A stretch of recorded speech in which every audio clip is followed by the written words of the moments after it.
Morning, Neil. Nice and crispy cold up here today. Where is it's in Canada, Yeah, Ottawa. Ottawa. Gotcha, gotcha. Um, Not crispy cold here. I think it'll be 75 Fahrenheit. Yeah, there you go. Down in Arizona. Oh. Sorry, I was in the middle of editing the requirements video. And I was like, Oh, oh look my at God. that. All right. So I've got I have, you know what, let's just go through what I've got. And the wording was more technical. There were more syllables to the words. So I had Four syllables. I took, I needed to cut down on my syllables. I know. there were a lot of big syllabic words. I only want to say words that have two syllables max. Yeah. See if we could. I wonder how long we can go Go. on with that. It's the simple wiki, whatever. Uh, they have you could probably then tell the AI to be like using simple wiki as a model going or whatever it's called. Okay, hello Oh, Neil. Good morning.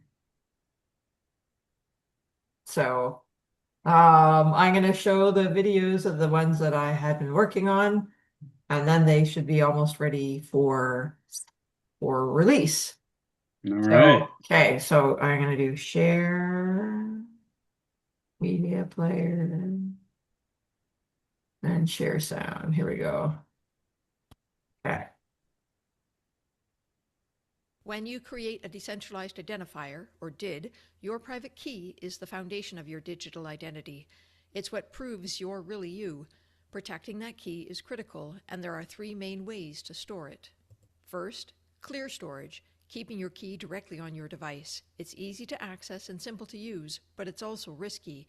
If someone gains access to your device, they can copy your key and impersonate you. Second, encrypted storage, where your key I'm not seeing the movement by a of the password. slides. Okay, does it show you encrypted storage? No, I'm just seeing the The header. blue, the header. Okay, Yeah, okay. the first, and that's it. All right, let me No, try. I'm seeing it fine. Oh, Yeah, you're seeing okay. it fine? Oh, okay. I'm going to share the screen in a different way. Okay. That was puzzling. Okay. Okay. I'm having, I was having some computer problems, maybe. Share sound, yeah. Let me wait. There was another button I could have. Share, share sound, optimized for video sharing. Okay. Okay. So I was on not trust. No, you were Create a doing decentralized protecting private identifier, keys. or DID, your Yeah. private key is the foundation of your All digital right, Did it there we go. change? identity. Okay. It's what Yes. proves you're really you. Protecting that key is critical, and there are three main ways to store it. First, clear storage, keeping your key directly on your device. It's easy to access and simple to use, but it's also risky. If someone gains access to your device, they can copy your key and impersonate you. Second, encrypted storage, where your key is locked with encryption, protected by a password, PIN, or biometric factor. Even if the file is stolen, it's useless without the decryption key. And then there's the most secure option, hardware secure modules, or HSMs. These are dedicated hardware components designed to protect cryptographic keys.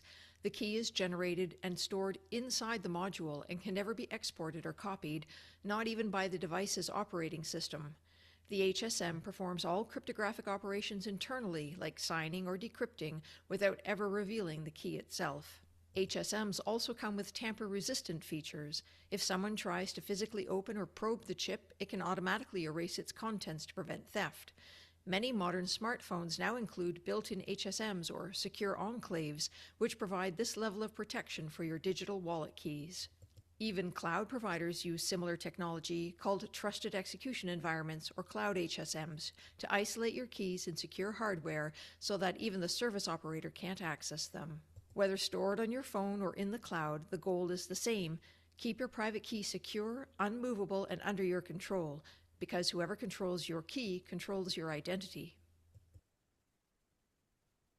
Yeah, so I think that the first example of in the clear keys was not clear because it was the first one that you were stating. Yeah. And one thing that I was missing is where.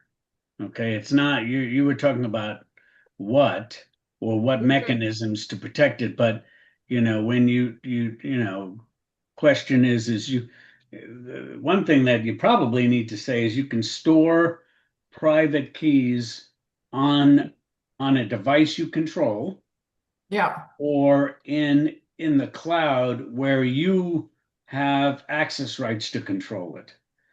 And the one thing that I was missing in the native is if you go through the beginning again. I just want to hear that again.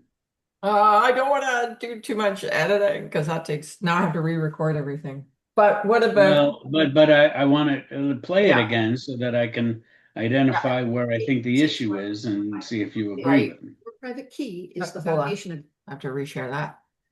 Um, And I'll tell you when to stop. yeah. your digital identity. It's what Yeah, proves you're really you. go. Okay, all right, go back. Okay, just go. Yeah. Yeah, start from this. Yeah. When you create a decentralized identifier, or DID, your private key is the foundation of your digital identity. It's what proves you're really you. Protecting that key is critical, and there are three main ways to store it. First, clear storage, keeping your key directly on your device. It's easy to access and simple to use. All right, hold on, because it says clear Someone can storage, access. keeping it on the device. Well, when you went into the others can also be Are on the also device. in So a, yeah, you're okay. right. You're Yeah, so yeah. so that's the miss is storing it on your device seems to be always keeping it plain, and Yeah, okay. that's a problem for you. That's a What problem. about, what if damn it. Every time now when it goes to stop share, I lose sight of everything. It hides. Yeah. So you What can say so the focus. Wait, what? Let me see. I was trying to figure what the middle one was. So you had the third one, which is the HSM. Yeah, And HSM, by the way, when the graphic that you show is really kind of this hardware device, which yeah. you explained that it's not always the case, but we need to have a graphic with a kind of a protected chip because that's an HSM. Okay, Okay, okay. on a smartphone, that's an HSM. It's easier. I hate you, Zoom. Why did you make everybody disappear? I'm seeing Yeah, I'm sharing now. No, it's just that now Zoom, normally I could have had everybody and I could be talking to everybody and working on the thing at the same time. Anyway. Clear storage. What about if I were to edit this to be instead, to do a text file? Give me a second. Um,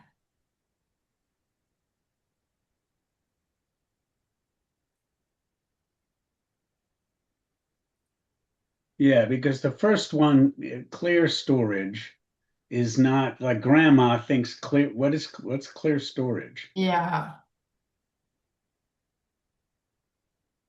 I would say clear text storage, and then show Yeah, what because I I, would if show is I would show password equal, or okay, public key is, you know, public key equals blah blah blah, and show something natively okay. on.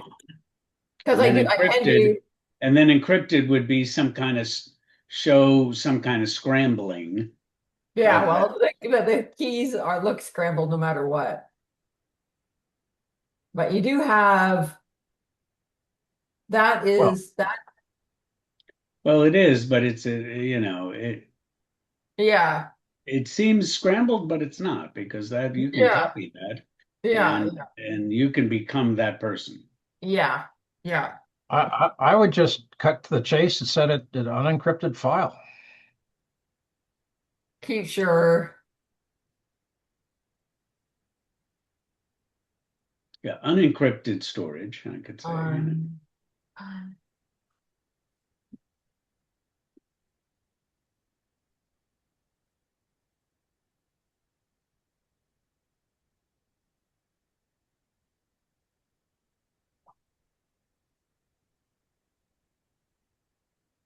And then, you know, you can say, but as soon as someone has access to your file, they have access to your private key. yeah, okay. So the second way is to use another encryption version, you know, to scramble the, you know, always use the word scramble for layman. Oh, it just comes, oh, it's, you know, it's scrambling against some kind of cipher, you know, some kind of formula.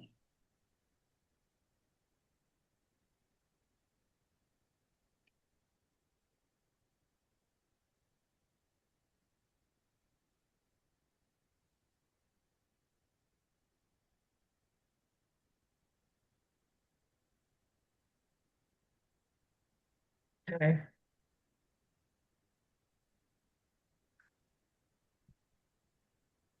Um,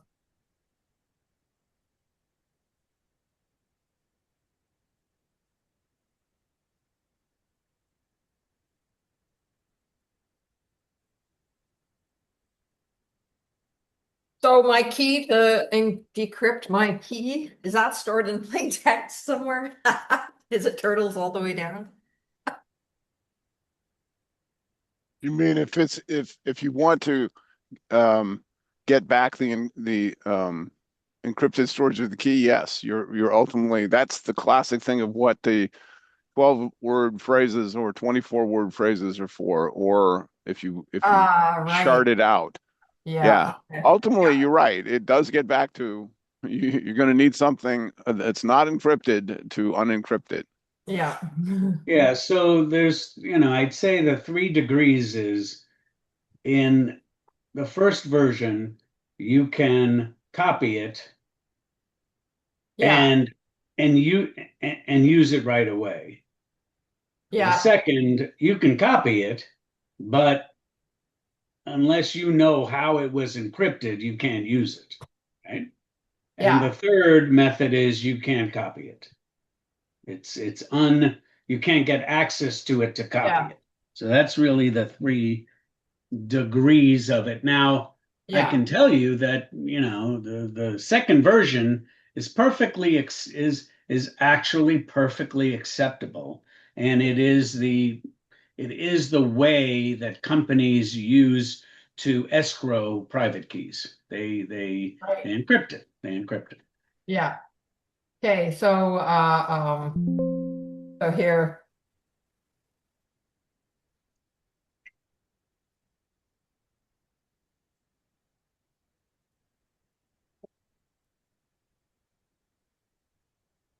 so then I can change the,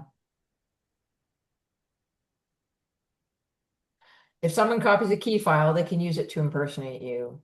Someone can copy the key file, but it is scrambled and unusable. The key file cannot be copied and used outside of the HSM. Is that true, or is it cannot be copied, or can be copied but cannot be used outside of the ASM? It cannot be exported from the hardware secure module, or it wipes the chip. Okay. Yeah, I would instead of, you know, what was that third one? The, It can't be accessed. I would change that. okay. You know, Cannot be accessed except It has to be accessed at some point because, oh, the key Right, file right, cannot. right, right. The key file, true, true, true, true. Um, hmm. Yeah, that's the thing. That's the problem here, because usually there's a pin to access your key, right? Mhm. So that adds a layer of complexity to your conversation here.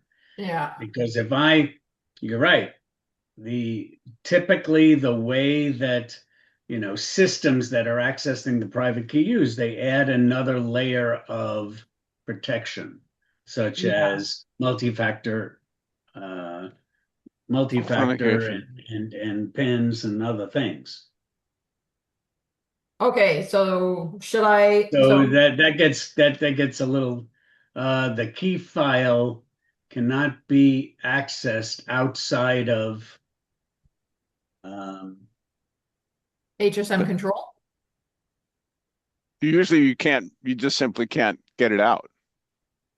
It's locked in there. right, right, right. The key file, you say the key file remains, yeah, let's just say it that way. The key file remains in a protected Remains in the, uh, in protected storage. Yeah, I would say it remains in In protected. protected storage and cannot be removed from it. Well, that's redundant. If it remains in protected storage, it can't be removed. but Okay. if I have the right to remove it, Well, that would be the No, you question. can't. You But you no, exactly. that's can't. the thing Even with if you, HSM. yeah, you I just think can't. the problem is that You protected actually storage, can, but that's not for bite-sized trust. Yeah, right? okay. So I do have then the where I say keys cannot be exported from the hardware secure module, and I have it Yes, that it has a lock and a breaking key because it. yes.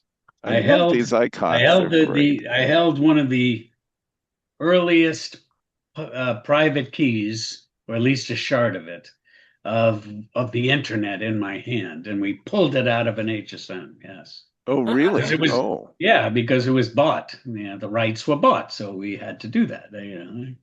But I had to physically go to Europe to get it. How's that? so Scott, you're saying that in a HSM you can extract a private key. Yeah, typically there's methods to do it with shards. You do just like you do it normally here. So you can export keys, but typically the HSMs give you the right to do it in pieces, just like you do at administrative rights and event. I So see. yeah, yeah, yeah. So you could put three shards and one person can have it, right? And then that's why you have auditors watching the process. Okay. So, but for bite-sized trust, then I'll keep my wording the same.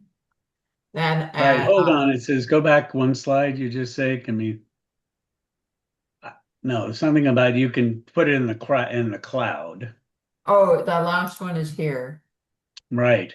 They can also be supported in the cloud. And I love that cloud. But I guess, the issue, I don't know if you said it in the narrative, is, the access rights need to be maintained. I mean, yeah. And Oh, yeah, I by didn't the say way, that. that's specifically the reason why the CA browser forum and the Federal Bridge doesn't allow cloud HSMs, just so you know, because you can't What control it. What do you You're, mean? you're Did I miss something? What do you mean you can't control it? Well, you don't have physical control of the HSM. It's in the Oh, cloud. oh, right, right, And, right, and exactly. they didn't like that. They didn't like the physical security of that. So, but C2PA, I got into a whole discussion. C2PA is going to accept that. Why? Because Google is driving a lot of that. So they said, I want it. I said, okay, I don't, that's the risk Is may be different. A is decentralized the Cloud Security Alliance all focused on that? They're trying to. Yep, yep, yep, yep, yep. Okay. Okay, Yeah, so let's check that my thing is the correct fight. here. Your private key is the foundation of your digital identity. It's what proves you're really you. Protecting that key is critical, and there are three main ways to store it. First, clear storage, keeping your key directly on your device. It's easy to access and simple to use, but it's also risky. If someone gains access to your device, they can copy your key and impersonate you. Second, encrypted storage, where your key is locked with encryption, protected by a password, PIN, or biometric factor. Even if the file is stolen, it's useless without the decryption key. And then there's the most secure option, hardware secure modules, or HSMs. These are dedicated hardware components designed to protect cryptographic keys. The key is generated and stored inside the module and can never be exported or copied, not even by the device's operating system. The HSM performs all cryptographic operations internally, like signing or decrypting, without ever revealing the key itself. HSMs also come with tamper-resistant features. If someone tries to physically open or probe the chip, it can automatically erase its contents to prevent theft. Many modern smartphones now include built-in HSMs or secure enclaves, which provide this level of protection for your digital wallet keys. Even cloud providers use similar technology called Trusted Execution Environments, or Cloud HSMs, to isolate your keys in secure hardware so that even the... So hardware secure modules can also be supported in the cloud, or should I say trusted enclaves can? Should I change No, those? I think this is good. No, Yeah, I think okay. it's good. it can. That's a true statement. Okay. service operator can't access them. Whether stored on your phone or in the cloud, the goal is the same. Keep your private key secure, unmovable, and under your control, because whoever controls your key controls your identity. So the sidebar question really for Drummond. On the Open Wallet Foundation and other wallet things, do they have a requirement that says you can't export the private key? A requirement that says you can or can't. Cannot. I don't think they would have such a requirement. It's not an open wallet foundation thing. They designed it to work either way. I mean, wallets, individual wallet or wallet providers or government agencies might have such a requirement, but I'm not aware of Oh, you mean OWF like having one. EIDAS? Okay, so I don't know if it's Right, an EIDAS. exactly. Because if you once you do that, then that opens it up to anyone who could get access remotely or on, to that handset and try to export it in some way, shape, or form. I don't know. I don't know if, you know, the current requirement for HSMs is that, it's pretty, you almost need to have it. You have to have physical access. You can't do it remotely. Okay. Okay. All right. Is that guy. And I will update the, then number 2 is the first of the governance ones. Yay. Is the set of operations intended to mitigate risks Oh, I can't see. Can't see. over a set of... Yeah, we can't see it. Oh, yeah. No, I just got a notification that the screen sharing stopped. Okay. Share.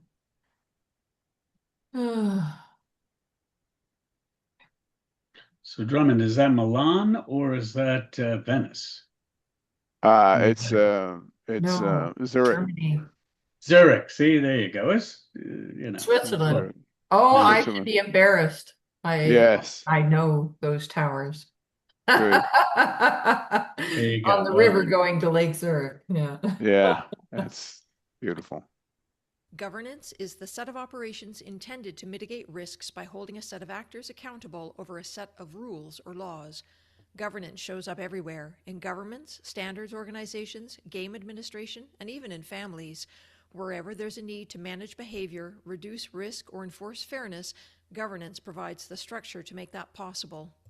A governance system typically includes the following elements: risks, or a set of unacceptable outcomes that governance helps to mitigate; a governing body, the group that identifies risks and creates laws or rules to manage them. Governing body. Do I have to change that? I have governance authority and I say Yeah, governance body. yeah, say authority. Yeah. I'll have to say authority? Crap. Well, Here's what's interesting. I use both terms. One, governing body is a little bit more friendly, but governing authority is a little bit more authoritative. So yeah. So I I'd would say want, no. Let's say no. No to Let's say what? move on. Comes that That you don't have to make a change because You don't I have to said make a change. Yeah. group that identifies risks and creates laws or rules to manage them. Rules or laws, the specific standards or requirements designed to reduce risk. A conformance scheme, the process for enforcing those rules and holding people accountable. Actors, the individuals or organizations expected to follow the rules. Arbiters, the ones responsible for ensuring that the rules are actually followed. We can see governance in action everywhere we look. In government, legislators create laws to reduce crime among citizens, while law enforcement and the courts make sure those laws are followed. In standards organizations, governing bodies publish must and shall. There are many examples of governed inaction. At least it's very easy to change the slides. Like all I have to do is change the slides, re-export, and it automatically gets pulled in the right spot in the video, and it gets Right. updated.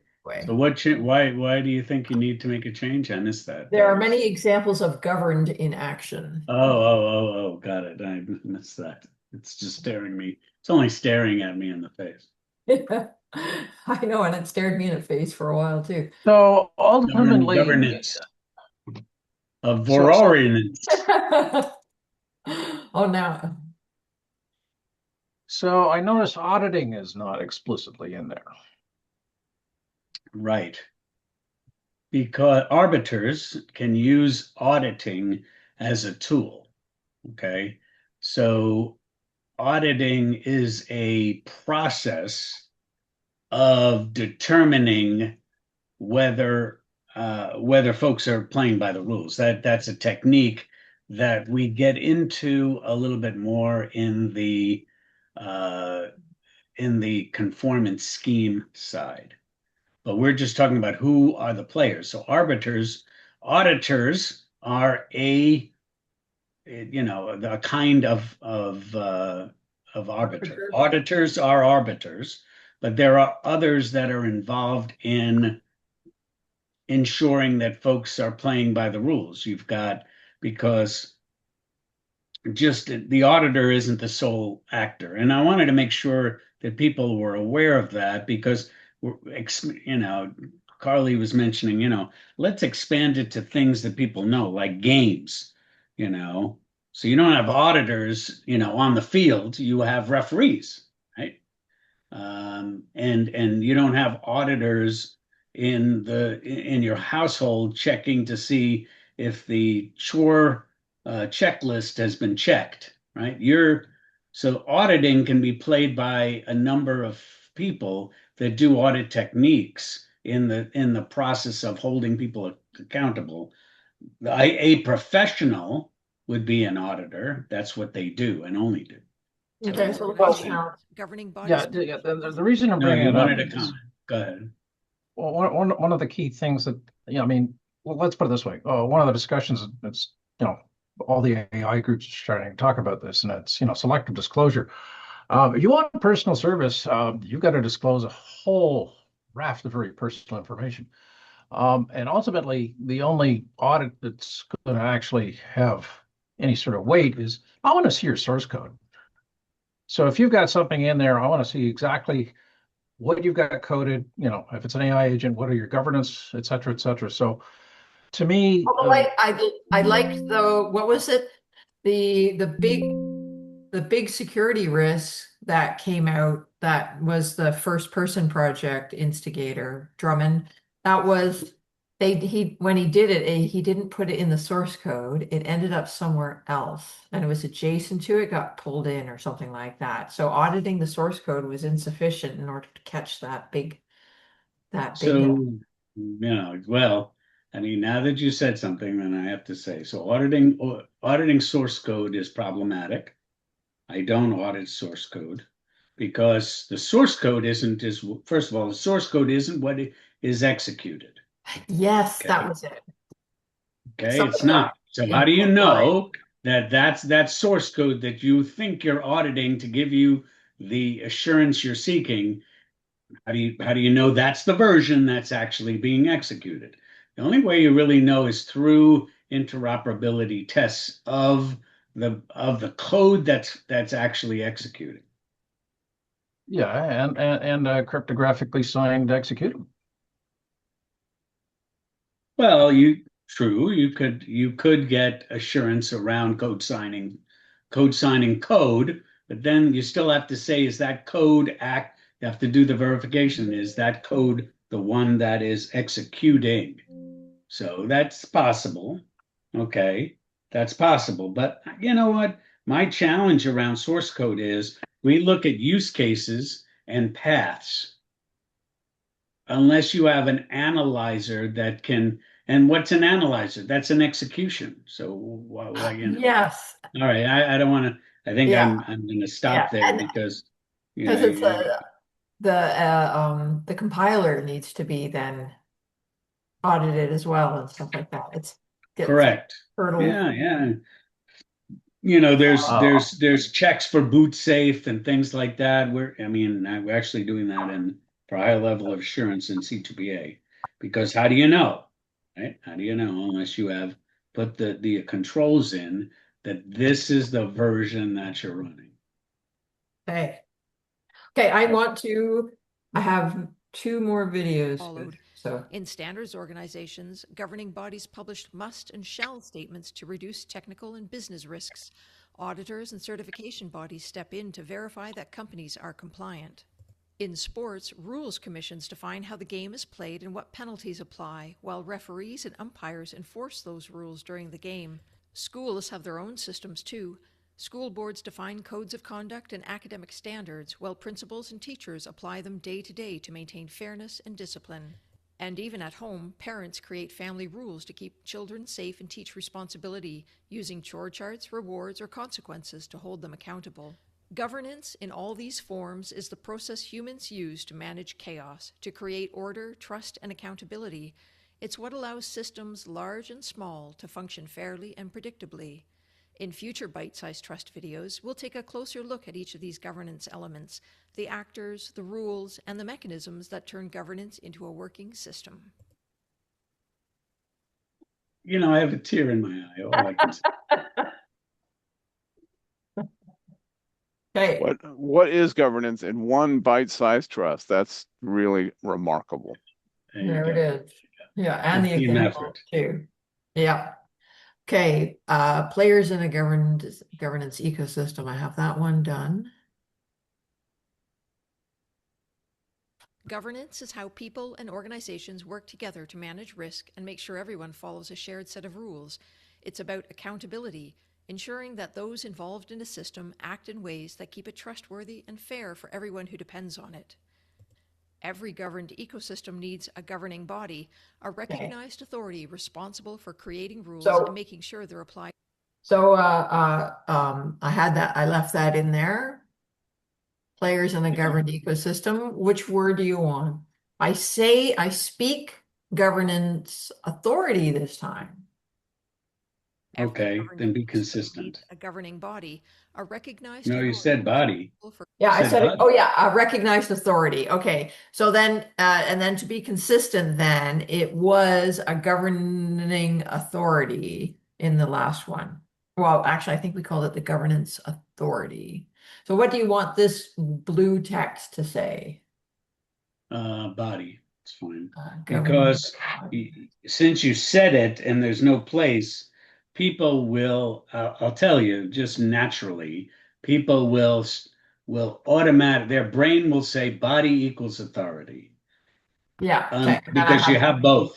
Because you yeah. have both. If you don't, then it would create some dissonance. Yeah. Okay. So I have changed the text to say a governing body creates rules and ensures they are fairly applied, and all the rest of the slide is the same. I'm editing at the same time on the at the side here. Creating rules and making sure they're applied fairly.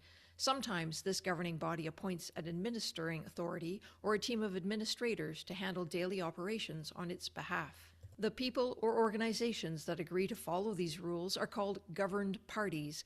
They might be citizens in a country, companies in an industry, students in a school, or players in a sport. Anyone who agrees to be accountable under a particular set of rules. To make sure the rules are followed, governance systems also rely on arbiters, trusted individuals or groups who check for compliance. In governments, that could mean police, lawyers, judges, and juries. In standards organizations, it could be auditors, regulators, or certification bodies. In sports, arbiters are referees, umpires are judges. In schools, they're teachers and principals who ensure students meet educational standards. Finally, there are relying parties, people or organizations that depend on others to follow the rules. For example, consumers rely on manufacturers to meet safety standards. Investors rely on governments to enforce the rule of law. Fans rely on referees to keep sports fair, and citizens rely on each other to follow traffic laws for public safety. In short, a governed ecosystem works because all these human actors, the governing bodies, administrators, governed parties, arbiters, and relying parties, play their part. Together, they build systems that manage risk, promote fairness, and maintain the trust that allows societies and organizations to function. All right. So one quick thing, you mentioned administrating party, but you don't have a slide. So I would have Where did I say that? Because I want to at do the it. end of the governance, at the end of the governing body one. So go back, go back, go back, go back, Okay. go back, right there. Then I Called go back. parties. No, I go back, go Oh, back there. And at the end of that, because I'm still okay. seeing governing body with authority question mark. Yeah, So yeah. yeah, Which I have in but a different. I would have another slide that says governing authority and then a line and then with another house that says administrative authority so Okay. that people, because it went too quick. Yeah, And if you have that slide, then people, it would reinforce that the governing authority assigns the administrative authority. yeah. Or maybe you can have a slide that says, even a totally new one, governing body appoints an administrating authority to carry out, May appoint, right? may appoint, yeah, an administrative authority, administering, Admin- yeah, because it's active word, Administering. ministering, yeah, authority to carry out its duties.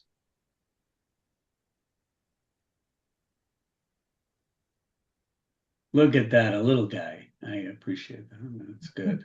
So I am a little guy. I feel like I'm the administrator. You're the little administrator. Governance,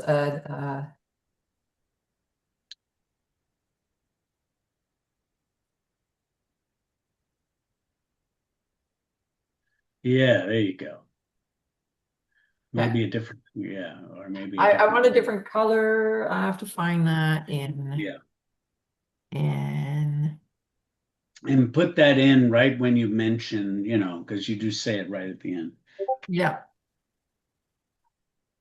Where's my oh, darn it. I deleted my template. No. Oh no. There it is called template deck.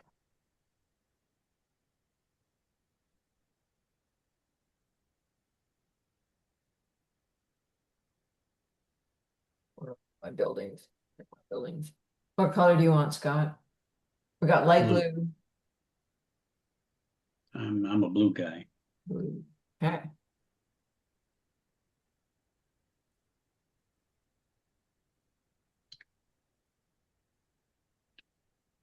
Okay. Perfect.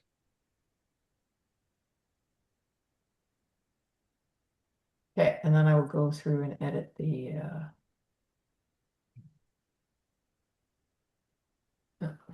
so.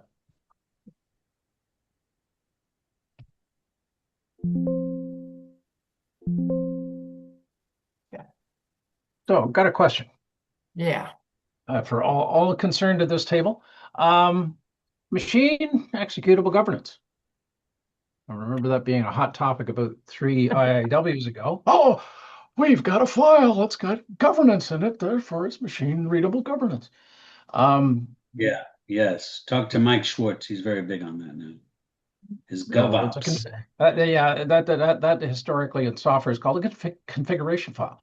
It's not governance. Yeah, but now you can vote on it with tokens. So the answer to to all of that is it still falls under everything that Carly is saying.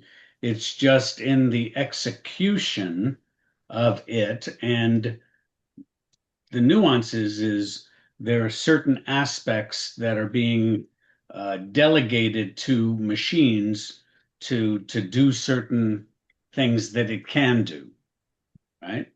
So it's acting as an arbiter, mostly as an arbiter. So there are rules that can, that can convey automatically whether something is in or not. For example, if you go to the game thing now, they're looking at, in baseball, you have the ball, you have the strike area, and now there's machines that can identify whether they are in the strike zone or not. That doesn't change the rule. A strike is still a strike. And if it's in the zone, it's a strike. If it's out of the zone, it's not. It's just a other mechanism is creating more assurance around getting the right call. So the bite-sized trust concepts are the same. It's the mechanism delivering it is creating more assurance around, because there's audit risk, arbiter risk associated with the process. It's not, as I tell people for the years I was an auditor, I'm not foolproof. I have audit risk. I may miss things, and I may say something is red when it's really blue. So it gets supplemented with what you're saying, Neil, is automated techniques to assure that blue is blue more of the time. Yeah, I think the main point that I took away from the comments that were being made at that IAW a while ago is people said we don't need someone external. So if we put a mechanism in our own code, then we don't need an external auditor or arbiter. And I think that's certainly, in fact, I would say where we seem to be heading at this point is you want to have AI agents be auditable. You would need to, I can see one mechanism might be is you turn on full-blown fine-grained auditing and capture logging of all the transactions and other agents that are sitting there strictly for auditing process that come from, say, a separate organization that is going to audit the behavior of the agents to see that what they're doing is consistent. But technically, you don't need any auditors to do anything. I mean, it's only by doing that that you can increase confidence and then say that you have something that's more valuable because of that. And if the market thinks that the AI agents are good enough to do the monitoring such that that's worth that much more money, then they can do that. But others, maybe the market will decide that in the end you need a person because they don't trust your little AI machines. Carly, Well, you're but let's put getting this. Well, let's put it this way. What I've seen in the, shall we say, physical space, having spent some time in aerospace, is the one thing that is pretty much taken as absolutely golden is a hardware black box that you can't touch it, you can't get at it. It records everything, and people trust that. So that goes for okay. virtually all transportation vehicles, trains, Right. planes, automobiles. In the event that something goes wrong, they want to have what people are agreeing upon as an absolute recording of what actually happened. Presumably, Neil, there's rules about who is actually allowed to access the contents of the black box? Oh yeah, there was a big fight just recently over the India crash. Yeah, The Indians did not want to let the Americans have a look at what was going on. yes. Well, just going back to that, I mean, the black box isn't replacing an auditor. You're not having an auditor in every plane recording things as the plane's going down. Hmm. So Logging, it's just evidence production. That's yeah. all it is. And a black box by itself doesn't determine whether someone is complying with rules or not. It's just just like C2PA. We're just providing evidence of it's just evidence. It's just evidence that may have a material impact on whether someone is following the rules or not. So the last video I have here is Okay. I'm still in edit mode. This is how I do the videos, by the way. They're This in is complicated. Look at that. That the looks awfully familiar. What package are you using? this is Shotcut. It's Okay, open looks, source. yeah, So that Shortcut. much like it. yeah. So Interesting. I import and then I can overlap when I have I technically I could cut it to make it cleaner, but usually it doesn't, it's quiet enough. I can just overlap where I have quiet parts and I record it in different takes. Those are different takes for each paragraph or so, so that I can, if I have to re-record, I'm not re-recording the whole thing. I don't have to do it all in one shot, and then slides get ordered above. So here we go.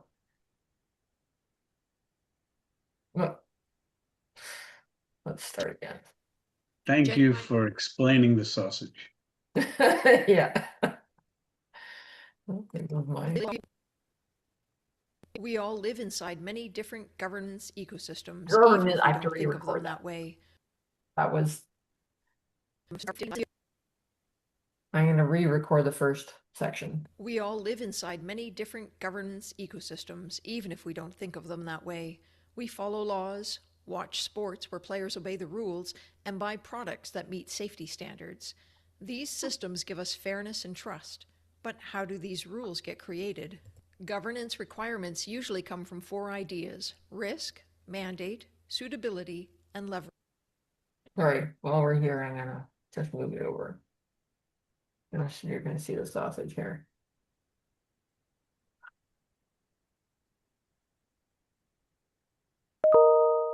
Yeah, I know, I have a meeting.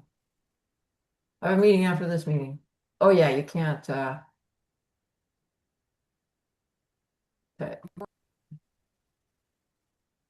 Yeah, I'd like Neil and Drummond's take on the four concepts.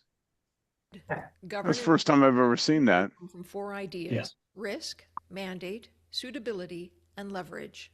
Risk is where everything starts. Governance ecosystems identify risks and ask, what collective actions are needed to reduce this risk to an acceptable level? A recent example comes from American football, where serious head injuries showed that the existing rules weren't enough.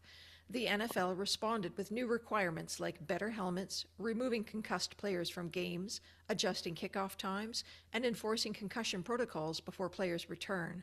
These changes aim to lower, not eliminate, the risk. Mandate comes next. Optional rules rarely work. Telling a child you may take out the garbage won't get the job done. Governance is the same. Rules need clear, mandatory language like must and shall so that everyone knows exactly what is required. Suitability ensures the rule actually works in practice. A rule can sound great, but if following it doesn't reduce the intended risk, it's not useful. Rule makers must consider whether I have fixed that. Can the rule be realistically followed? I Right, just right. I haven't ingested the fixed one. people can realistically follow the rule, whether it's affordable, enforceable, and aligned with their abilities and motivations. Leverage helps avoid reinventing the wheel. Many rules already exist and are widely followed. Before creating a new rule, it's important to ask whether an existing one already solves the problem, whether it applies to the ecosystem, and whether its conformance is reliable. Using what already works can be more efficient than starting from scratch. Effective rulemaking blends all of these elements. When risk, mandate, suitability, and leverage are carefully considered, governance ecosystems can create rules that are practical, clear, and genuinely improve trust and safety.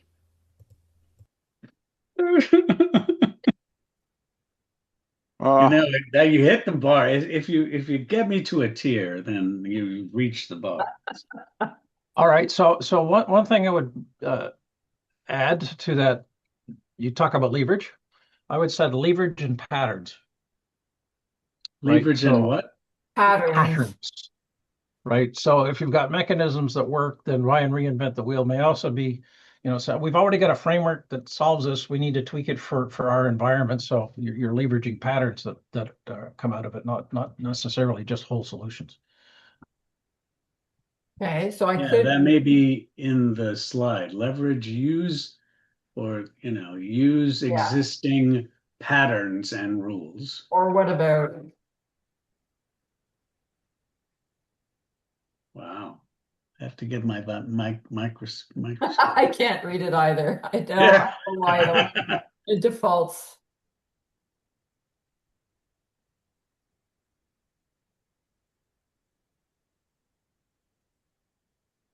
Ah, come on.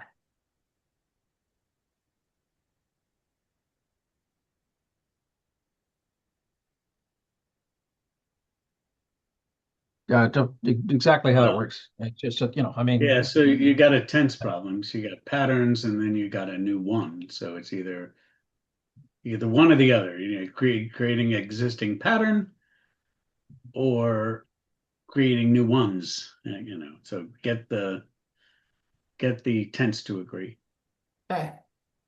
Okay, so there, I'm gonna save Did you that. hear what I said? Yeah, the ones, getting the No, existing yeah, ones. fixing, right, fixing that. Yeah, correct. Wait, sorry. If you want to keep the patterns, then make the bottom word Oh, ones, creating instead new of ones, creating, oh yeah, yeah, yeah. creating new There. ones. Now Now you get it. Okay, good. I got it. Do you need periods on these things or no? I hadn't been sticking periods on Then them, then then don't. Okay. I so think if you just added the top blue to say the same thing.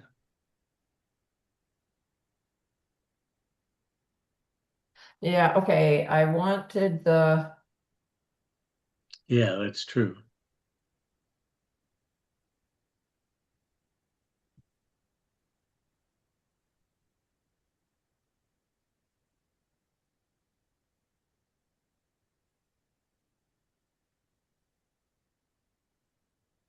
okay. Well, I would say, to make it easier, use Yeah. existing patterns and rules and then get rid of the bottom. Because Okay. people would say, well, what do that's since it's bite size. I had all in other ones, I have also added more information in the text than what I'm speaking. So that's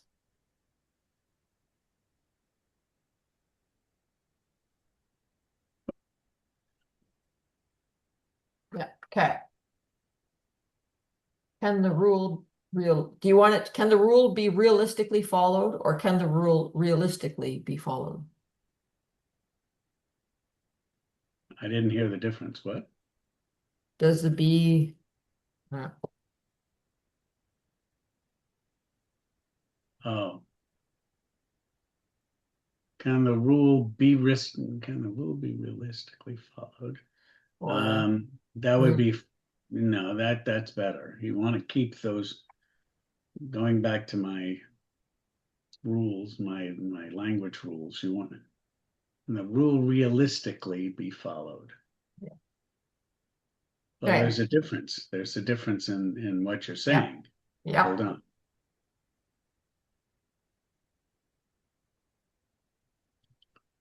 So the what you're saying here is realistically around the rule. Can the rule realistically be followed, or can the rule be realistically followed? Yeah. Can the rule realistically be followed? That seems bad English.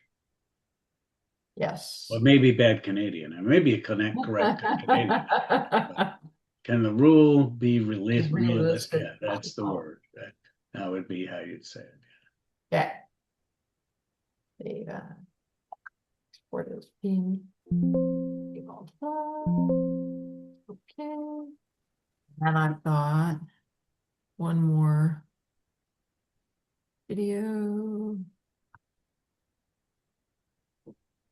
Yeah, so we have the conformance, and then we have the trust registry, right? Those are the two. Yeah. Oh, no, did I show? I haven't shown assessing risk yet. That's the Oh, it last one says, I had, okay. which I was All right, supposed to we be got, before, but I all right, haven't, I haven't, all right, we have 3 minutes, so let's watch that. oh, okay.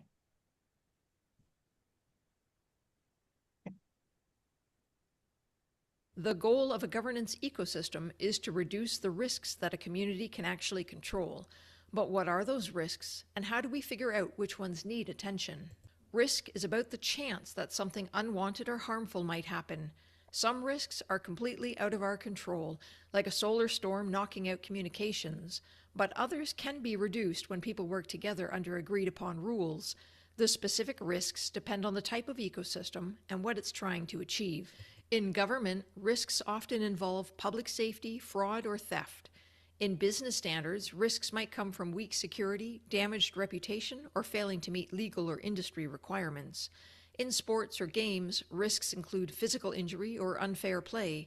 Even families have their own ecosystem risks, messy rooms, missed deadlines, or poor grades. No matter the context, all risk assessment methods look at two main factors. One is how likely it is that the event will happen, and two, how severe the outcome would be if it did happen. These are usually judged using simple scales, for example, unlikely to very likely for likelihood and negligible to critical for severity. At this stage, the focus is only on understanding the risk itself, not yet on the actions needed to control it. Next, these two factors are combined using a scoring system, often shown in a grid to produce an overall risk score. Because no governance ecosystem can solve every problem, the process includes a kind of triage. Anything below a certain threshold, often below medium risk, is not addressed. This helps focus time and resources on what really matters. Only after identifying which risks are worth tackling do governance ecosystems decide whether adding rules, standards, or laws could realistically reduce those risks to an acceptable level. Once that's clear, they can design the governance requirements needed to keep the ecosystem safe and working smoothly. Okay. The tears come. Well, now I have to go. I have to go to a dog school, something, summary thing. Dog school? Yeah, dog, DAG, stool, something. German always, and they're making these metadata descriptive rules. It's very exciting stuff. Oh, Well, cool. Carly, before I go, thank you so much for all the effort you've made, and I do think that we're creating something that's going to be valuable in the marketplace, you know. Yeah, I So think so too. thanks again. So Yeah, hopefully we can get this out, or what we could do also maybe at the Trust Over IP get together this all week. member meeting. This week. Yeah, you I've can been kind of. beating them out once a week almost. So I have one more to go this week. And Okay. yeah. All right, I And have then to go to that my gives you, next meeting, so. yeah, me All right, too. thanks again. Bye-bye. Thanks.